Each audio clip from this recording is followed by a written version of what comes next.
Voilà, merci Ndenge Bopona, émission Incubateur et Talent Panafricain, l'émission la plus suivie actuellement au niveau continental, au niveau national, Ndenge Osaranate. Nous sommes sur la chaîne de télévision José TV à l'émission Incubateur et Talent panafricain face à la star Mediotiti de Messi, l'incubateur jeune Azanga Keto, jeune Oyo Andima ko sa signé na promotion ya génération naie, promotion ya ba jeune africaine et promotion ya ba jeune congolais. Donc na ndenge ya saranate tozali awa nde to prometara bino chaque samedi vraiment tozo ba leçon na ndenge ya saranate, chaque samedi toza na ba découverte na ndenge ya saranate, chaque samedi toza na ba invité de marque, ba invité spéciaux na ndenge ya saranate o bayaka na ba sujet o ezo intéressé société, ba sujet oyo ezo pesa bino ba leçon, ezo sunga bino bozo rage ya développement, rage ya changement, rage ya évolution, rage ya conscience na ndenge ya kosaranate. Ba numéro na biso ezali wana ozali inquiet, ozali na ba question, ozali na mituna na ba domaine nyonso par rapport il y a un sujet où tozo débattre au commis tout simplement bobengate s'il vous plaît tozo en direct na José TV à l'émission Incubateur et Talent Panafricain invité na biso à répondre sans problème. Mbanzale mbe bouger terrain homme 30 bâti écran géant na ndenge sanate terrain il y a livulu bâti écran géant na ndenge sanate pona kolanda inspecteur cher inspecteur pour découvrir azali moko ya ba leader na mbanzalemba na ndenge ya saranate moko ya ba jeune ou tondi sami na ba valeur moko ya ba jeune oyo ayaka toujours ko dénoncer ba anti-valeur nyonso ezoleka na district ya Moamba précisément na commune ya Kisanso moko ya ba jeune oyo ayaka na ba sujet oyo ko sunga population. Très cher maître inspecteur azana biso awa na plateau émission Incubateur et Talent Panafricain monde entier ezolanda bino. Très cher maître. Bonjour, je vais bien. Je me nomme au nom de Maître Paulin Sangouka, je suis inspecteur de droits de l'homme. Merci beaucoup pour la parole. Je suis aujourd'hui ici, bon, je serai bilingue pour le monde entier va comprendre.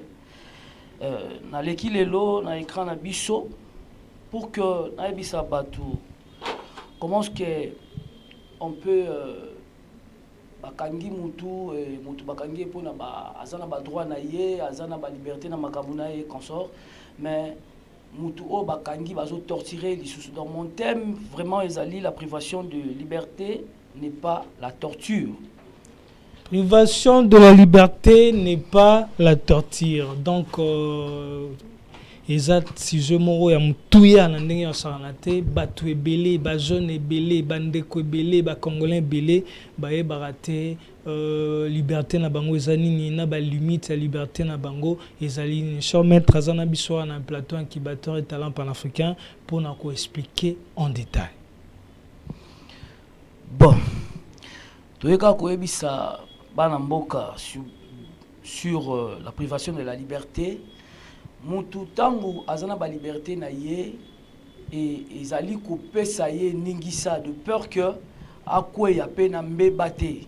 Alors nini otozo benga liberté ya privation ya liberté et likolo ba mutu oyo bakangi ye mais tangu akie na kati ya kasho bakomi lisusu ko torturer ye. Tangu dejo kangi mutu oza sus na droit ya ko torturer ye te.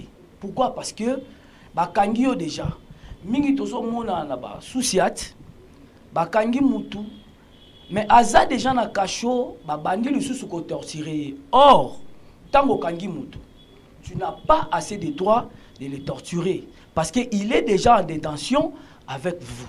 Tango déjà zana on a détention on tango zo torturer torture et commis déjà crime. To lungo na makamsu to commis déjà na crime. Alors yango to yeko yebisa ba imboka ba yeba que ko torturer mutu ezali crime munene na kati ya mboka na biso. To kotanga ngo si na constitution to ko développer ba biloko ya nyonso. Alors ko kanga mutu ezali droit. mboka esengi soki mutu asali mabe il faut bakanga ye. Mais ko torturer mutu mboka eboyi yango à 100%. Bakoki ko priver liberté ya mutu te, bakangi mutu babandi ko beta mutu pour que mutu andima likambu oyo ayebite. Et na sima ya torture endimisaka bandeko na biso makambu ebele. Tanga ko ndima lelo ko asalaki na sima tong baye ko tuna alobi na ndimaki parce que babanda ko sa nini ko torturer ngai yango to ye ko lakisa ba imboka que ko kanga mutu eza normal mais ko torturer mutu ezali crime munene. Vraiment, c'est le coup etungisaka mboka na biso na ndenge osakana te. Donc kokanga mutu eza normal mais ko torturer mutu ezali vraiment mabe. Cher maître azo expliquer yango en détail beaucoup moi ba question na bino to otanga yango sans problème. Cher maître, la prévention ezali nini avant non kokota na maman na likambu ya tem ya lelo. La prévention ezali ko retirer mutu droit ya ko déplacer. Mutu moyen a déplacé exacté donc bokangi mutu bo privé liberté azana droit ya ko déplacer ya ko kinepe ya ko zongate donc tango lobi ko privé mutu liberté eza okangi mutu azaka ka place oyo azali wana moyen a déplacer exacté. C'est ça la privation de la liberté. Différence nous entre détention na torture. Bon, détention et privation de la liberté, détention ezali comment je peux commencer par la torture d'abord. La torture est une violation de la constitution. La torture est une violation de la constitution. Ce qui au commis ko torturer mutu, ozali ko torturer mutu pardon, ezali violation na kati ya constitution ya biso ya mboka. Okotanga on article 17 18 na 61. Tandis que la détention ezali privé kaka mutu, liberté c'est fini. Vraiment déjà namoni tumbanza bazokoma na ndenge ya saranate vraiment tozwa temps ya kotanga ba message na bino sans problème. Vraiment personne détenue est-elle de ses droits? Donc batu déjà bazokoma na ndenge ya saranate namoni nata na monga fula azotuna déjà par rapport ya mambo tout le monde na ba Molière, tout le monde na ba lingala facile ba. Bon, je peux répondre d'abord à la question que vous m'avez posée. Oui. Comme une personne en détenu, est-ce qu'elle a retenu le droit? Mais oui, Mouto Bakangi a privilégié na droit et a tellement ébélé. Nous avons 8 droits. Oh, Mouto privilégié, a détenu na ça. Ils ont droit à dignité, ils ont droit à être informé. Donc, Mouto a droit à unité. Ils ont Mouto, oh, ceux qui Bakangi, moi, ko beta ezate, ko humilié, ko torturé. Deuxième droit, ils ont droit à informer. Ceux qui bokangi mutu, il faut voir bokangi pourquoi. Vous ne pouvez pas arrêter quelqu'un comme ça aux yeux kangi, on va nous comme mettre dans ce qui boit kai. Faut voir au kangi opona au saliboy. Troisième, ils ont droit à avocat. Mutu soko kangi azana droit à kobenga avocat naï. Il faut avocat là sur place avant ya bando kusamba. Et quatrième, ils ont droit à médecin. Ceux qui mutu kangi et kaza malade, azana droit à kobenga médecin naï, il faut ya ko traiter. Et cinquième, ils ont droit à prévenir. Donc so kangi mutu, il faut avertir famille naï. Wana eza musala ya OPJ. Donc tant que kangi mutu n'a pas de téléphone, il faut informer famille naï. Bah limite légale, il y a détention sur maître. Bah limite légale. Quelles sont les limites légales? Il y a détention. Bon, c'est le cadre que tout agent doit respecter si on passe dans le tombeau, dans l'arbitraire. Donc, ceux qui ont kangi mutu, bah limite légale na yé. Oyo mutu faza na autant on a constitution hein, dans l'article 17 il y a constitution. Mutu soki bokangi. Bah limite légale oyo yé, il faut azala na ono 1 bino bokangi mutu wana. Besoin de droit à torturer été. Ça c'est de 1. De 2, besoin de droit à kobeta été. Et de 3, besoin de droit à respecter mutu oyo bokangi wana parce qu'il est déjà en détention. Voilà, tous en émission Incubateur et Talent Panafricain, la chaîne de télévision GGTV en direct, donc Nandenge Osanate. Tous en face à Sœur Maître, donc Moko, il y a un inspecteur, il y a Moutouya, na district, il y a Moamba, Zolo, la sujet à détention, la sujet à liberté, Nandenge Osanate, parce que Tungisaka, Congolais, Nandenge Osanate. Sœur Maître, population Zolandayo, Zokoma, déjà, question, ils allaient au répondre, Nayango. Mais Liboso, continuez. Merci beaucoup. Et Tolingi Susutoloba sur la détention abusive. ba décision abusive wana eza ko violer ba loi. Ozomona okutani na mutu na nzela kangi mutu pona mutatie boucle d'oreille. Okutani na mutu na nzela kangi mutu pona zana suki. Dernièrement, on a quitté arrivé à Léopard Ezalaki, chef de l'État, peuple congolais, à l'Elaki pour n'avoir qu'un bango pour na souki pour na localité pour na montabeti tatouage na zone. Effectivement. Alors, base légale ya makamwanya so ezate. Soko kangi mutu, avant mutu ayeba ki okanginga, il faut oyebisanga qu'est-ce que moi j'ai fait. Et toi, tu me dis rien, tu me dis que nous okangi mutu pour na souki. Et quand nous, les inspecteurs des droits de l'homme, tokoya sur terrain pour vérifier quelles sont les infractions oyo sali ki okangi mutu oyo, okomona OPJ associat azo bimisa moya koyebisa yo mokonzi omoni soki muta koyi na mai abimi bilamba okakate et ça argument oyo bango bazo pousser ole apesa infraction akangeli mutu yazo expliquer makambo oyo eza contraire na loi. Donc sur total article 17 ya constitution soki bakangi mutu ba banini ba détention bisi voana garde à vue et ça la 48 heures. Mais tu vois quelqu'un a débordé akanga mutu 7 jours, 9 jours. Il y a un OPJ qui est comme je vais citer son nom ici parce que Toza Lamboka a babé na kaye Poutine. Azan la ba kianfu na basi wana. De maman babé nga na téléphone ba yebisinga aosali azokanga batu. Azo débordé plus de 30 jours et puis maman nezaka ba 400 000, ba 500 000 et so comme sur le champ au la kanga mutu wana butu mutabande ko leka ye azu akangi. Donc il faut respecter les limites au l'État qui 48 heures sur le kangi muto ici soit comme 48 heures et que muto wana bazo ko arranger makamna l'État on dit à qui les droits c'est clair. Cher maître loi nini ezo protéger mutu na cas ya détention. Na cas ya détention. Na cas ya détention. Bon, na cas ya détention normalement tout ça là bas article 17 na 18 de la Constitution. La loi numéro 11-009, il y a 9 février 2011. Oyonde maman na likambo. Loi numéro 11-009, il y a 9 février 2011. Loi oyo na kosenga, na zanango ana imprimaki yango, na kosenga ete loi oyo ba pesa ngo ba OPJ nyonso. Parce que OPJ nyonso so kaza na loi oyo na mesa na limité que non ba arrestation arbitraire et tika la ko salama. Naza ata na ni na mokote. Parce que loi oyo elobeli nyonso oyo etaya mabe etenga mpona okanga na mutu. C'est la loi numéro 11/009 il y a 9 février 2011. C'est ça la loi oyo ezo protéger mutu oyo aza en détention. Cher maître ndengini to dénoncer ba acte wana abusif na mambetali détention. Oh là là, ça c'est une bonne question. Nous avons 5 voies. Il y a qu'à dénoncer. 1, et ça qu'on porter plainte dans le parquet. Ceux qui m'ont bakangé abusivement, à quoi porter plainte dans le parquet. 2, il faut saisir les inspecteurs. Il y a la police nationale congolaise. Au lieu de inspecteur de la police nationale congolaise, il y a le troisième des choses. Il faut qu'on ait CNDH. CNDH est la communauté à droit de l'homme.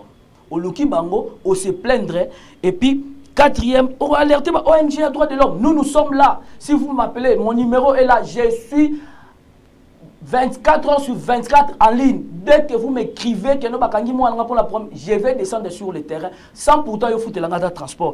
Et puis 5e, tout court de notions on peut dans groupe WhatsApp, dans Facebook et consort. C'est ça oyo et sungaka biso pour na biso bato tozana ndaku to ba makamni ozo le kila ba population na biso.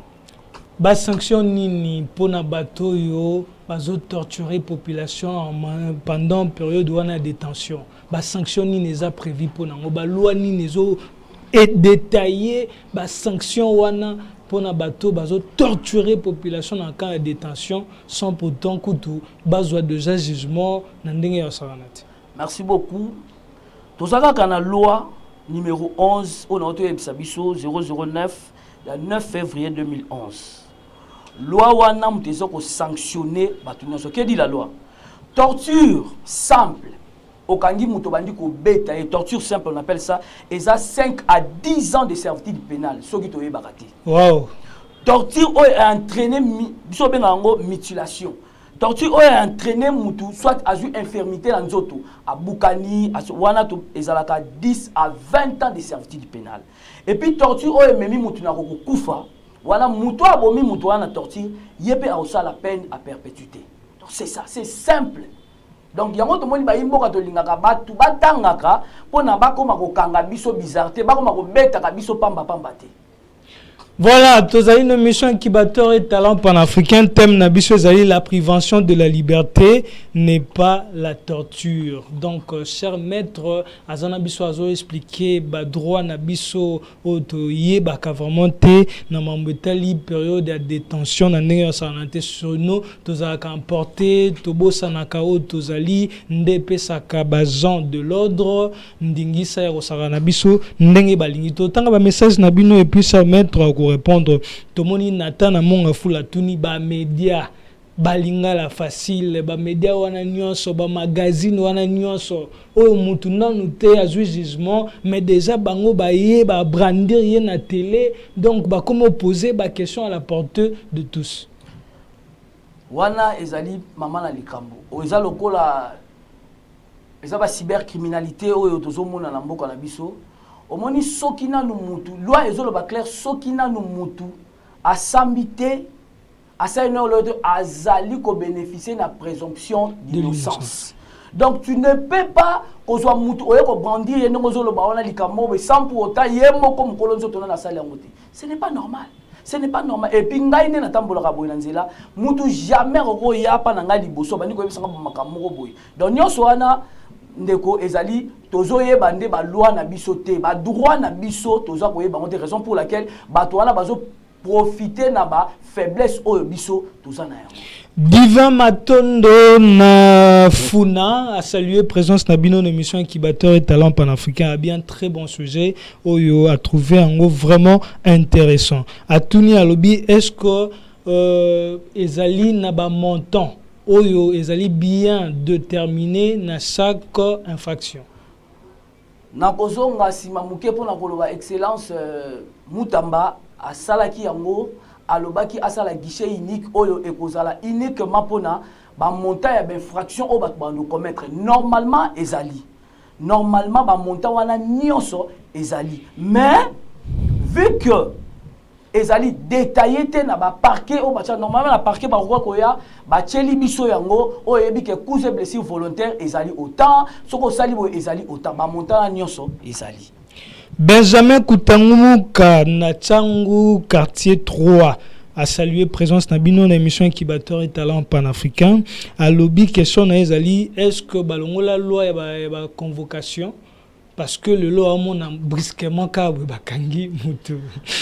Loi ya convocation ko lungate convocation biso to benga ngo invitation ezali ba pesa ka mutu invitation so pour la ko avertir ko yebisa mutu ke ozana problème na loi yaka ko se présenter et yaka liboso moko ceux qui au désobéi et deuxième troisième batindi musu donc convocation ezali obligatoire ceux qui batindi le convocation té moyen que se présenter la police ezate mais ezala be cas exceptionnel ezali convocation yaka te na cas ya viol na cas ya meurtre na cas ya assassinat convocation yate parce que so batindi le convocation muto boyi muto ko kima. Convocation yaka na cadre oyo batu baswani batu babundi on peut donner les convocations pour na muto ya ko se présenter na parquet donc droit convocation ezali. Guilain Lele alobi est-ce que boucle d'oreille Suki bilamba tom mususu est-ce que ça vraiment infraction tous les infractions est-ce que chef de l'état beteri poto to vraiment lobi makambo ezali na loi chef de l'état azalaki vraiment tout droit. Chef d'État qui pensa tout droit, boucle d'oreille et infraction T, souki et infraction T. Jamais. La législateur a lobby, a commis na mobe kolikonzi T, et ali infraction T. Donc, boucle d'oreille, bah comment y et puis souki et l'infraction T. Souki na boucle d'oreille, c'est infraction B. Vous voyez les artistes, bazawana, souki zebele boucle d'oreille, c'est infraction T. Mais bilamba, souki et lamba est commis ko betisa mutu libaku infraction comme place wana parce que au moins mutu ati jipa mu pousser alati elamba bassin ezali banda soki comme déjà ko betisa merci libaku et comme infraction. Merci très cher maître, merci tout bon d'habitude émission qui batteur et talent panafricain na chobozo biano na ba problème ou inquiétarabino tout au long il y a émission au cher maître message par rapport à sujet pour que to kabwana bino. OK, merci beaucoup vraiment na CP là qui na ndenge boyamba ki ngai awa nalinga koyebisa ba imboka que nazo comme article moko sur la privation de liberté n'est pas une torture. Naza na comme article wana et na koyebisa batu que numéro na biso eza affiché. Soki problème moko ekutani na mutu et que bakangi mutu abisi vraiment ou qu'il y a un problème sérieux pour na mutu wana et que amoni que azana ba droit na et que makama malongo ezo sala mate bakoye ko benga biso na lombangu et nous allons descendre là pour trouver la solution dans l'amiable. Merci très cher maître Paulin Sanguka. Donc nandenge osaranate bat balandio bat ba réagir nandenge osaranate d'autres questions sur maître Arozonga une émission pour que à répondre bino. Voilà, retour à la régie pour prendre un autre invité. Merci.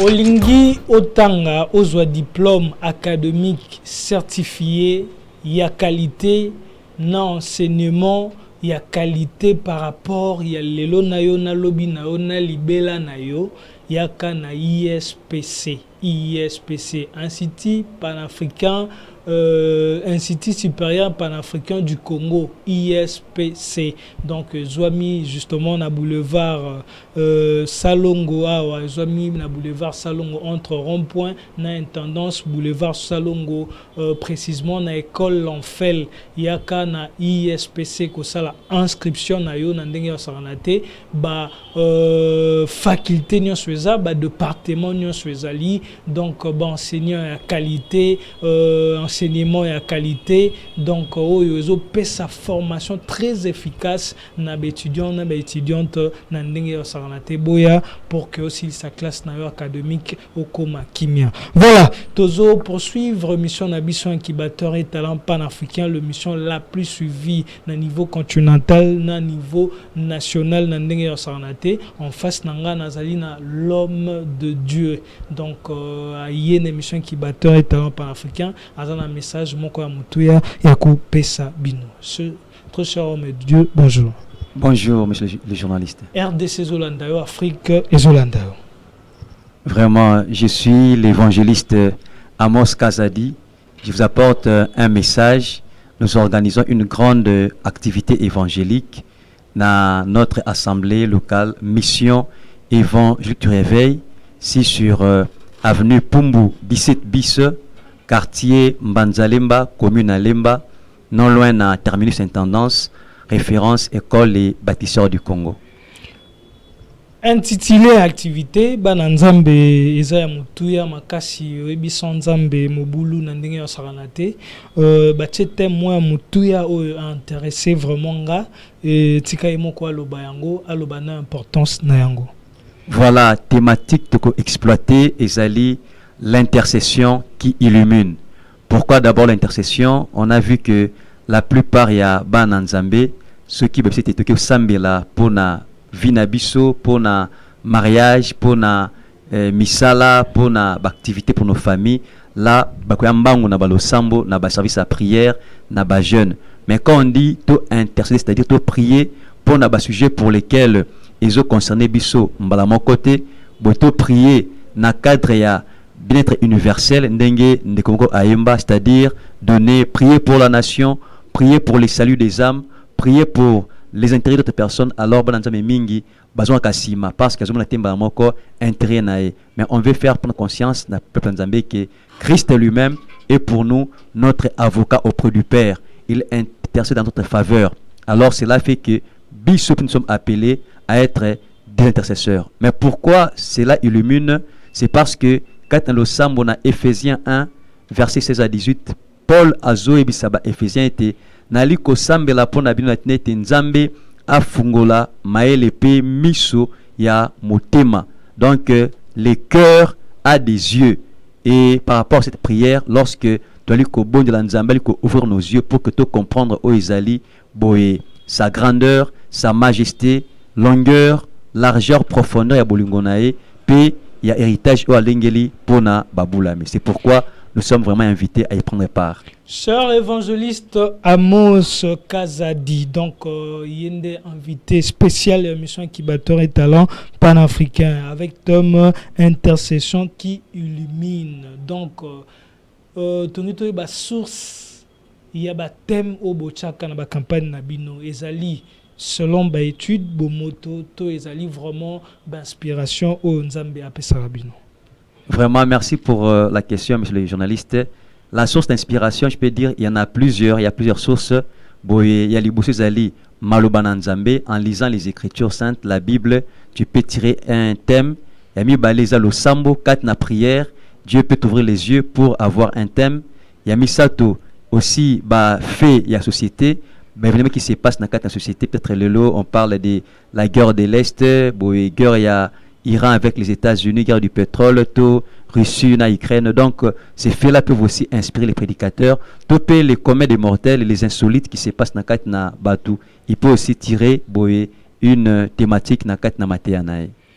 Qu'est-ce qui se cache derrière le thème Oyo? L'intercession qui illumine. Qu'est-ce qui se cache? Message prophétique Ninizali derrière le thème Oyo.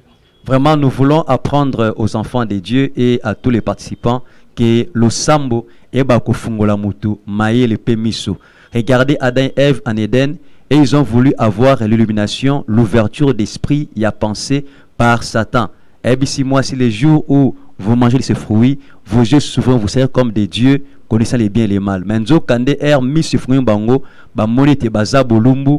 Et en fin de compte, bengani bango na Eden na Nzambe. Donc celui qui cherche à être illuminé par Satan, nous avons peut-être des sciences ésotériques, nous avons peut-être maillé les mots comme abbé, tout na via masumu, tout na kat na occultisme, il va se retrouver nu. Donc loin de la présence du Seigneur, peut à perdre bonheur au Nzambe abongisa po nae comme Adam et Ève ont été chassés d'Éden. Mais mon Nzambe au andimi qu'on l'a illuminé par les Seigneurs, il y a comment ande kembo Nzambe boye ouverture dans tous les domaines de la vie, dans tous les aspects de boyebo moyenae, sur le plan professionnel, le plan social, le plan ménager, le plan spirituel et qui est-ce encore? Sabine Diakola, femme d'affaires, femme intelligente, nandenge en sarnate, habite tout nation pasteur, ba campagne za nango ebele nandenge en sarnate, différence nini ya campagne oyo na ba campagne mususu oyo déjà au sala. Vraiment, la différence est que cette fois-ci, cette croisade ou cette action évangélique s'adresse à tout le monde, s'adresse aux mamans, aux papas, aux élèves, étudiants, travailleurs, professeurs, donc vous voyez dans la Bible, par exemple, Daniel, Allah qui est un serviteur auprès du roi, mais par l'illumination, il a pu commencer à décoder Ebomamaki et pas Nebuchadnezzar. Il a travaillé avec Cyrus, il pouvait lire l'écriture sur la muraille. Pourquoi? Parce qu'il était illuminé. Et l'ange de foi venait pour expliquer Mambo Ebombami. Donc, étudiant pour devenir comme notre cher Jones a dit, au Kenikotangana ISPC, et aux amaïs les makasi au distingué, alors par la prière, par l'intercession, tu peux recevoir la lumière pour commencer à bien travailler, pour commencer à être intelligent, comme Daniel et ses compagnons, en étant illuminés, que non, tout se suit avec les mains du roi, et cela leur accorder intelligence, sagesse, science, connaissance sans mesure, pour que bas se distinguer. Alors, il y a un problème, Neti Agar, avec qui moi, Kufa, Bana désert maïzate, mais Dieu lui a dit, j'ai entendu les cris de l'enfant, à Fungoli Misu, a eu illumination, puis a moni sur sa maille, alors elle et l'enfant ont vécu. Donc, en venant auprès de Dieu, comme on a été, tout ce dont tu as besoin, nous avons mis sous bas, où est-ce qu'il y a la solution, puis par où travailler, par où commencer, pour que ta vie puisse changer, être transformée. Maman Belle Biche, moi si à bonne qualité, belle va coiffure, maman na Zayol, azotou na ba précision par rapport à la date, il y a séminaire. Merci. Pour la date, c'est déjà dans presque une semaine, le vendredi 21, samedi 22 et dimanche 23 août 2027, à partir à 16h30, précisément sur avenue Pumbu, 17 bis, quartier Manzalemba, commune Yalemba, Moussika-Tena, terminus intendance, référence, école Les Bâtisseurs du Congo, to boulangerie Béni. Voilà, Exophine Mungu. Exophine Mungu, femme de bonne qualité, femme de prière, azotuna adresse ya église Ezwami Wapi. Voilà, la mission Évangile de réveil est située dans l'avenue Pumbu 17 bis. Donc quartier Mbanzalemba non loin, il y a Wenze Mbanzalemba to terminus intendance au commune Tunika Kaboé.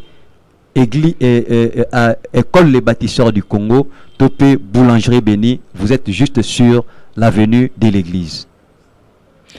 Voilà, donc campagne Yamounen Nandenge Osaranate, Oyebi Amos, l'évangéliste Asalama Ambouté, sans pourtant que ils a vraiment inspiré et pas ensemble batunyoso bayaka déjà ba culte naie ba prière ba séminaire Asala Bazmo na loboko na nzambe na ndenge Osaranate ngai médiotitude monsieur l'incubateur naza témoin ya munene nzambe à travers son église message na bana nzambe nyonso ba olanda bino na ndenge ya Osaranate par rapport ya séminaire Oyo ezali l'intercession qui illumine. Voilà le message que j'adresse à tout le peuple de Dieu, c'est que Dieu s'est disposé à nous visiter au travers de cette activité. Donc ceux qui sont malades, vous avez des problèmes, vous avez des difficultés, vous êtes liés, vous êtes esclaves nanou, yamasumu, esclaves yamakaya, yamilangwa, waliboye, nasi addiction comme vous kokotika yangote, to bouclement chronique poussana à ces rendez-vous, le Seigneur ne manquera pas de visiter, de te faire du bien. Bon, ceux qui peuvent aussi nous contacter par le numéro de téléphone, pouvez nous appeler et aller numéro WhatsApp sur le plus 243 85 93 55 842. Plus 243 85 93 55 842. Plamedi Sumbu alobi avant tokabwana bino opambo la journée nae autokutana na makambu ya mabe makasi na tongo ya lelo donc azu occasion la émission qui batteur et talent panafricain yango asengi na musala nzambe a sambela ponae. Seigneur de gloire, nous prenons notre Dieu pour la Plamedi et non seulement pour nae, pour tous ceux qui nous ont suivis. Laisse que ta grâce, ta faveur, leur partage et que notre Dieu babi kabula munayo, que ta gloire est environ bango, pe bamona kembo nayo na kombo na Yesu Christ ndeto bondeli bongo.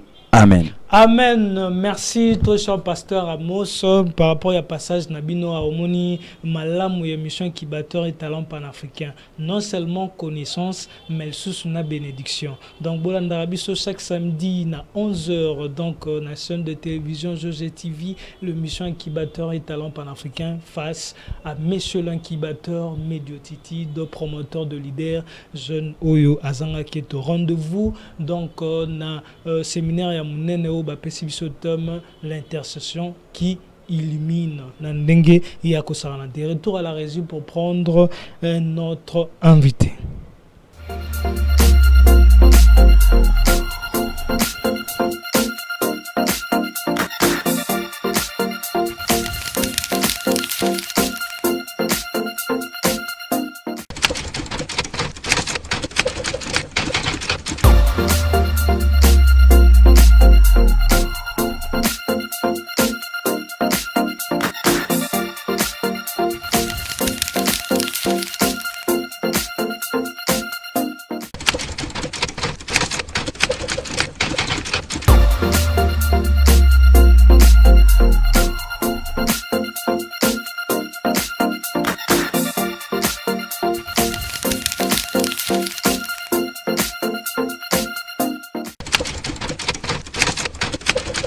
Voilà, Tozali pour la suite, c'est l'émission Incubateur et Talent Panafricain.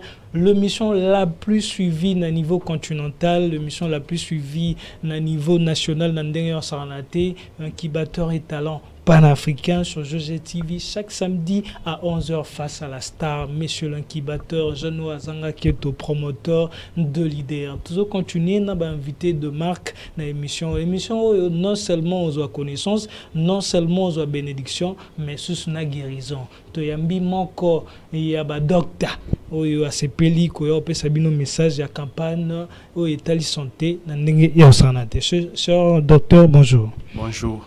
Le monde entier est Zolanda Bino. Ok. Merci beaucoup. Nous, c'est le centre médical Yankel Ryan, Semir en sigle, où vous allez diriger Epanangaï, Dr Ben, et également mon équipe. Tout ça qui organisé campagne pour le dépistage de hypertension, diabète, obésité. Campagne en Kobanda le 24 août, kino le 30 août. Et ça, la mana Matete, na quartier Singade, numéro 9 bis. Référence la police, il y a frontière et également terrasse couloir Ilunga. Donc tout ça, liwana centre médical Yankel Ryan Semir en sigle. Campagne, il y a des pistages, donc ils Salima, na centre médical Yankel Ryan, Yankel Ryan. Yankel Ryan. Donc biso Tolandara émission qui batteur et talent panafricain, donc cher docteur Azalia PC là importance nango et pourquoi vous choisir que ça la campagne il y a de pistage. Importance nango ezali population ébélée bazoya ka vraiment en retard na ba centre wana déjà maladie très avancée. Or déjà ceux qui ont dépisté avant makambe kozala malamu parce que on a sorti kotanga wana ezali na ba conséquences très gravissimes par rapport ya ba santé ya population donc wana tolingi to organiser campagne oyo pona dépistage salama lolenge esengeli et salama bien avant. Voilà pourquoi dépistage est d'abord ni les important faut batubaye ba avant bazo makolo pona ya campagne yango. Dépistage ezali important parce que à partir il y a de nos dépistages pour permettre biso déjà to banda prise en charge aux ali correct au esengeli pour que santé ya population za la malamu. Donc dès que tout dépisté dès que pousser biso ce ko banda ko ça la suivi parce que tout ça la rappel suivi ya ba diabétique et également na ya ba hypertendu mais aussi tout ça na moi centre pour na fitness pe wana ka na hôpital et tout existe aussi la médecine générale, donc pédiatrie, gynéco, médecine interne et la chirurgie. Principale cause, il y a hypertension, c'est important, et les hormones. Cause hypertension, normalement par rapport à hypertension, il faut retenir makambu mibale. Et le point important, c'est aussi de connaître sa définition. Par rapport à nos définitions dans bandawana cause par rapport à des définitions ils élévation permanente prolongée au repos de la pression artérielle systolique et ou diastolique selon les critères ceux qui combinent à 140 ou égal ou supérieur à 140 sur 90 mm de mercure. Donc tant que tension et longue na chiffre normal et combine à wana na 140 sur 90 tout soit supérieur nango peut-on tout découvrons plusieurs fois tant tout ça la suivi aux arabes le chiffre wana c'est alors trop confirmé que was hypertendu. Et deuxièmement par rapport à deuxième question en cause par rapport à hypertension tout ça na deux parties. Tu as hypertension essentielle primitive tout idiopathique. Ici il n'y a pas de cause, il y a que des facteurs favorisants. Il y a des facteurs modifiables et des facteurs non modifiables. Deuxième, hypertension secondaire, on a cause rénale et cause extra-rénale. Donc, cause rénale, ils ont concerné plus rein et cause extra-rénale, ils allaient nos causes métaboliques, endocriniennes, ils allaient belé. Maman Belbiche, belle va coiffure, azolanda biso nangalima, azotuna comment peut-on prévenir et contrôler l'hypertension? Comment prévenir et contrôler l'hypertension et singeli koyaka na hôpital et singeli koyaka consultation mais aussi il y a ko prélever tension et également ko sala d'autres bilans de routine na ya din check-up mais organisme yemoko pe à s'arrangera déjà pour na ko contrôler tension parce que il y a des mécanismes nerveux na mécanisme hormonal. Il y a un système nerveux et s'arrangera de façon que ceux qui hypertension et meki ko matato ko kita yango moko grâce ya ba barorécepteur et ezalaka na ba neurotransmetteurs oyo et joue un rôle comme acétylcholine, adrénaline, donc nous noradrénaline.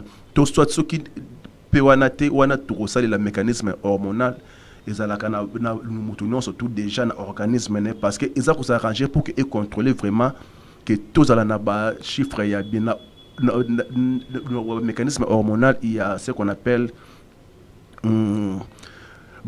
hormone ebele la sécrété ko la ADH nous toana SRAA toana SBK donc ezali belé. Maman Élisée Lenga azotuna ba cause ya diabète na ba signe ya diabète parce que alobi azomona azo se sentir ndete zo déranger. OK, merci beaucoup concernant cause tous arana diabète il y a type 1 na type 2. Type D oyo ezalaka mingi oyo no tobenga kango ya ba obèse oyo tobenga ngo ya ba personne âgée donc wana ezalaka mingi di parfois na âge titango mplaza kokola ezalaka pe di na ba nini alimentation ezalaka pe di na mode de vie toza ko vivre et kozala pe hypertension et ko déclencher yango et kozala pe obésité et kozala pe ba antécédents familiaux. Donc yangwana mais par rapport à une deuxième question ezala ki bassine tozalaka na oyo notobengaka polyurie polydipsie na polyphagie donc abano ko suba pamba surtout mingi na butu abano mela mai pamba abano ko lia pe mingi sima nango ezala suna des signes oyo tobenga amaigrissement na également l'asthénie physique to fatigue. Maman mapendo matondo azolanda biso na kapela alobi alingi ayeba lien oyo exister entre obésité, diabète na hypertension. Maman matondo na kapela. OK, merci beaucoup. Wana vraiment ezali cercle vicieux. Donc parfois ezalaka hypertension nde moto ya ko précéder diabète, tout soit diabète n'a qu'au précédé hypertension, mais il y a également possibilité que obésité ait entraîné des maladies. Les alramingi bongo. Donc, nous essayons vraiment qu'on contrôle le poids, essayons vraiment qu'on contrôle nos co-vivre. Sœur Dame Neftali Kandolo, élite, femme ya bonne qualité, docteur Nandenge Yakosakana Tabi et Rosala important le aliment ou soit alimentation ko songa batu pour se contrôler na mambetali diabète, obésité na hypertension. OK, merci beaucoup. Par rapport à l'alimentation et sengeli kaka ko manger bio.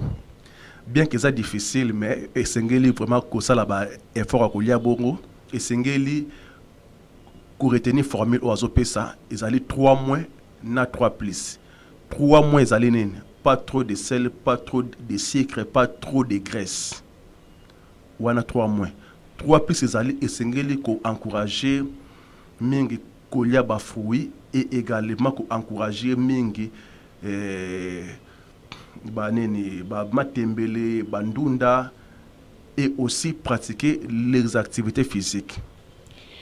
Maman Matou abi makolo makama makolo bozo kipe angote azali na changu quartier 1 abi makolo est important ba mikolo elandi bosa la campagne mambetali makolo. OK, merci beaucoup pour la question. Bon, par rapport à nene makolo, ezala hypertension et la diabète et entraînera toujours ba douleur na makolo par rapport à ba complication nango quoi na hypertension trop na ba aomi artérite ou bétérate des membres inférieurs ou ce qui autant bolo qui passe ce qu'on fandi et diminue donc ba maladie et entraînera ba problème na ba makolo ya ba douleur. Merci cher docteur conseil asuka au peuple congolais bazo landabiso vraiment Afrique ezo landabiso o koki opesa na batu pour ba garder bonne santé avant tokabwana bino. OK, merci beaucoup. Par rapport à ko garder bonne santé et le koni ni sengeli to sala et sengeli ko vivre aisément. esengeli ko éviter ba stress, esengeli ko pratiquer ba activité physique très important, esengeli ko se mouvoir, esengeli vraiment ko sala effort ya ko privilégier régime alimentaire équilibré. Donc équilibré, donc sinon on ba 3 mois 3 plus 1 ce qui va respecter vous allez bien, mais aussi esengeli ba to base la culture ya ko mona donc ko mona ba médecin pour na check-up ezamalamu mingi. Bandela date na lieu ya mambotali campagne ya dépistage. Date ezali le 24 août kino le 30 août oyo ya 2026 oyo. Par rapport ya endroit ezali na centre médical Yankel Ryan Semir en sigle ezali na quartier Singade numéro 9 bis, référence la police frontière pembeni ya terrasse couloir Ilunga dans ce communiqué wana omona biso. Merci pour la confiance, merci pour la fidélité. Bopesa biso a besoin connaissance, besoin guérison, besoin sous na bénédiction, na ba invité au bautiko de filer l'émission incubateur et talent panafricain.